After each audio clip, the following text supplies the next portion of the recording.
While Capcom seems to be knocking it out of the park these last couple years, there was a time where they weren't in such good graces. Dark Void was released in 2010, only 2 years before the notorious on-disc DLC, and amidst the much-loathed Games for Windows Live era. As a result, I think it's been largely forgotten among the controversies that occurred in the last few years of the 7th generation. But does that mean that we actually have a hidden gem? Well, if you're to judge it solely on the story, then the answer is a no. Dark Void is a fairly generic action-adventure game at heart. The plot is a generic Chosen One story with a shocking lack of quality exposition.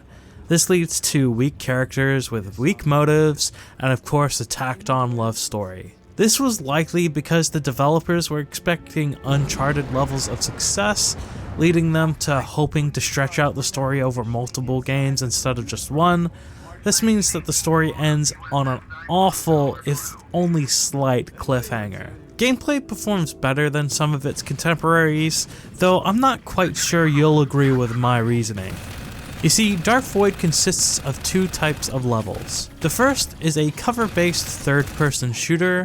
The cover mechanics and guns honestly feel pretty decent, and while I would have liked more weapon and enemy variety, I didn't get bored of these sections like I did in Uncharted. That's largely because it adds a twist to the tried and true formula. The first twist is a use of a jetpack. This speeds up gameplay at the risk of careening yourself into something. You can also flank enemies more effectively, or just skip them to complete your real objective. This allows for a refreshing level of freedom. The next is the admittedly kind of clunky vertical cover segments. This throws the camera into angles and our character into a new dimension in ways that I don't think I've seen in a game that was released before this. The next type of level involves aerial combat.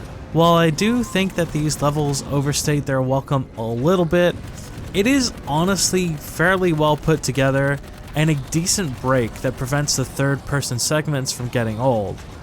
The flight segments feel like a mix of Battlefront and Mercenaries. The sections allow you to fly around using your jetpack, and also take control of friendly aircraft or AA guns at the press of a button, or take control of powerful enemy ships through a QTE segment. This again offers a surprising amount of freedom, but can bog down. Yet I think it's still better than the Uncharted shooting galleries, sandwiched between levels that feel straight from Crash Bandicoot. Visually, I don't think that Dark Void holds up well. It honestly looks worse than I would have expected from a game that released this late in the 7th generation, but then again, my rose-tinted glasses may just be becoming less opaque. There's also a possibility I wasn't playing it optimally, despite setting the settings to max. This is because the game does have PhysX compatibility, but my GPU doesn't. It still ran nearly flawlessly, but a lot of the environment items and characters honestly feel dated. The music, on the other hand, is mostly okay. It's fairly standard action-adventure affair with lots of woodwinds and drums. The voice work is average and the weapon sounds are also fairly decent. However, Dark Void isn't very accessible. Despite having complete controller remapping and subtitles, there are only 3 difficulty options, with normal being a fairly decent challenge, and of course no language options for the subtitles or spoken dialogue. It also isn't the most convenient. The game's only available on Xbox 360, PlayStation 3, and digitally on Steam. The settings are fairly bare bones, but it was basically plug and play to get it running on modern hardware, and that is despite a Games for Windows Live incompatibility message that popped up on my initial launch. I didn't really have to deal with any Game for Windows Live nonsense, and the game worked well without the use of the PhysX as well.